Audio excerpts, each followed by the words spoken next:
Adani company वापस जाओ, वापस जाओ, वापस जाओ। अदानी कंपनी वापस जाओ, वापस जाओ, वापस जाओ। लड़ेंगे, जीतेंगे, लड़ेंगे, जीतेंगे। अडानी वापस जाओ, अडानी वापस जाओ का नारा लगा रहे ये युवक हसदेव अरण्य को बचाने की मांग कर रहे हैं। इन युवाओं का साफ कहना है सरकार ऐसे जगहों से भी कोयला निकाल सकती है जो वन क्षेत्र या जंगल के एरिया नहीं है। इसके बावजूद केंद्र एवं राज्य सरकार की जिद है कि वे कोयला हसदेव का सीना चीर कर ही निकालेंगे। वनों को लगातार काटने से जंगली पशु ग्रामीण क्षेत्रों की रुख कर रहे हैं और आमजनों एवं हाथी में संघर्ष बढ़ गया है। हसदेव बचाने की आवाज उठा रहे युवाओं ने कहा कि प्रदेश में वर्तमान में बैठी सरकार कठपुतली सरकार है। भले ही एक आदिवासी को मुख्यमंत्री बनाया गया है, लेकिन वे आदिवासी हितैषी नहीं है, कठपुतली है। जैसा आदेश होता है वैसा करते हैं। सर हम लोग एक्चुअली हसदेव अरण्य को बचाने के लिए और जो माइनिंग चल रहा है उसको प्रतिबंध लगाने के लिए आए हैं। प्रतिबंध नहीं लगेगा तो क्या होगा? तो प्रतिबंध नहीं लगेगा तो सर प्रकृति विनाश की ओर जा रहा है। जितना भी अभी देखा जाए तो विनाश बढ़ गया है। आदिवासियों के ऊपर सबसे ज़्यादा विनाश सरकार कर रही है। जहाँ भी देखिए आप पूरा ऑल इंडिया का रिकॉर्ड चेक कीजिए, सबसे ज़्यादा अगर परेशान है कोई समाज तो वो आदिवासी है। तो सर ये कठपुतलियों की सरकार है। ये हमारा अपना समाज का है, लेकिन ये हमारे लिए समाज हितैषी नहीं है। ये सिर्फ रिमोट कंट्रोल सरकार है, डबल इंजन सरकार। जी सर, ये तो अभी तक तो इनका जो रवैया रहा है हमारे आदिवासी समाज के प्रति, तो इससे देख के तो लग रहा है कि ये हमारे सुनने वाले में से नहीं है सर। जी सर, ये सर ये भाजपा के रिमोट कंट्रोल के सरकार है। ये हमारे आदिवासी के लिए हानिकारक है भाजपा सरकार, क्योंकि हमारे आदिवासी समाज अभी से नहीं पूर्वजों से परेशान है और इस चीज़ से जूझ रहा है अभी तक। तो कोई ऐसा सरकार नहीं बन पा रहा है केंद्र में ना राज्य में जो आदिवासी हितैषी हो। आगे आपको क्या करेंगे? तो सर हम अगर हमारी मांगे पूरा नहीं किया जा सकता कि ये जो हसदेव अरण्य जंगल है इसको बचाया नहीं जाता है, सरकार अगर नहीं सुनती है तो हम जितना हो सके इसके लिए हम अपनी जान तक बाजी लगा देंगे इसको बचाने के लिए सर। वहीं हसदेव अरण्य को बचाने की यह लड़ाई सिर्फ प्रभावित क्षेत्र में युवाओं अथवा वहां के लोगों की नहीं है। यदि आप और हम सजग नहीं हुए और यह देखते रहे कि केवल हसदेव कट रहा है, हमारा कुछ होने वाला नहीं है, तो इंतजार कीजिए उस समय का जो थोड़ा देर से ही भले लेकिन आएगा, जब अंबिकापुर जैसे जगह पर आप रहना नहीं चाहेंगे। तापमान इतना हो जाएगा, मौसम का हाल ऐसा हो जाएगा कि आप कहीं और शरण मांगेंगे।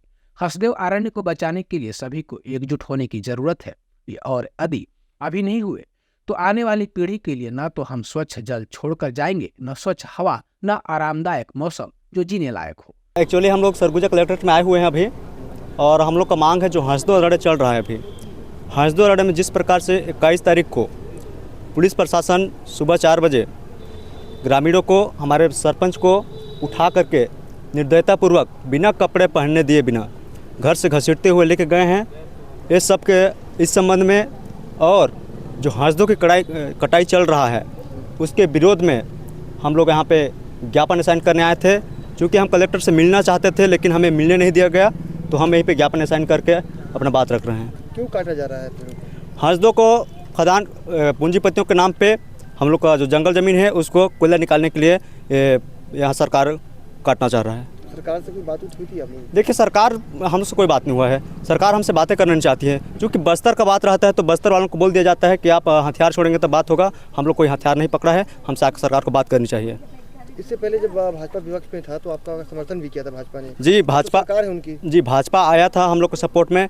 आज भाजपा का सत्ता है, लेकिन देख ही रहे हैं जिस प्रकार से सत्ता में आया और तुरंत फर्स्ट पहल हसदेव कटवाने में किया है। ये निंदनीय है, कतई बर्दाश्त नहीं किया जाएगा इसको। अडानी कंपनी कहती है कि बिजली कहाँ से पैदा होगा देश में अगर पेड़ कोयला नहीं निकालेंगे, और कोयला पेड़ की नहीं। एक्चुअली मैं बता दूं आपको, बहुत सारे स्थान ऐसे हैं जहां इतना घना घोर जंगल नहीं है। हसदेव क्षेत्र ही कोयला, यहाँ केवल कोयला नहीं है, बाहर में भी कोयला है, वहाँ से भी कोयला लिया जा सकता है बिजली के लिए। अभी वहाँ हाथी की जो समस्या बढ़ गई है, लोग बता रहे हैं जब से पेड़ कटाई शुरू। हाँ जी, हाथी देखिए पेड़ कटाई जैसे हुआ है उस तरह उस दिन से गांव में प्रवेश किए हैं हाथी, और घरों को ज़्यादा तबाह कर रहे हैं। 10 घर को अभी तबाह कर दिए हैं पेड़ कटने के बाद। प्रशासन और पुलिस के लोग पेड़ों की कटाई के लिए सैकड़ों की तादाद में पहुंचे थे और आमजनों को उनके घरों से उठाकर ले जा रहे थे। उस कड़कड़ाती ठंड में वे अब जब घरों को हाथी परेशान कर रहा है तो घर बचाने के लिए सुरक्षा की दीवार बनकर खड़ा नहीं हो रहे। क्यों? क्या जिला प्रशासन और पुलिस का काम केवल एक कंपनी के वन कटवाने के लिए है, या फिर जंगली हाथी को भगाने, जान माल का नुकसान ना हो, कलेक्टर, एसपी, पुलिस और अन्य कर्मचारी हाथी के सामने भी सुरक्षा की दीवार बनकर खड़े होंगे। जो जंगल में तब आमजनों को घुसने नहीं दे रहे थे, आज हाथियों को क्यों जंगल से बाहर निकलने दे रहे हैं? अदानी कंपनी वापस जाओ, वापस जाओ, वापस जाओ। अदानी कंपनी वापस जाओ, वापस जाओ, वापस जाओ। लड़ेंगे, जीतेंगे, लड़ेंगे, जीतेंगे। आदिवासियों का विस्थापन बंद करो, बंद करो, बंद करो। आदिवासियों का विस्थापन बंद करो, बंद करो, बंद करो। छत्तीसगढ़ सरकार होश में आओ, होश में आओ, होश में आओ। छत्तीसगढ़ सरकार होश में आओ, होश में आओ। छत्तीसगढ़ सरकार होश में आओ, होश में आओ।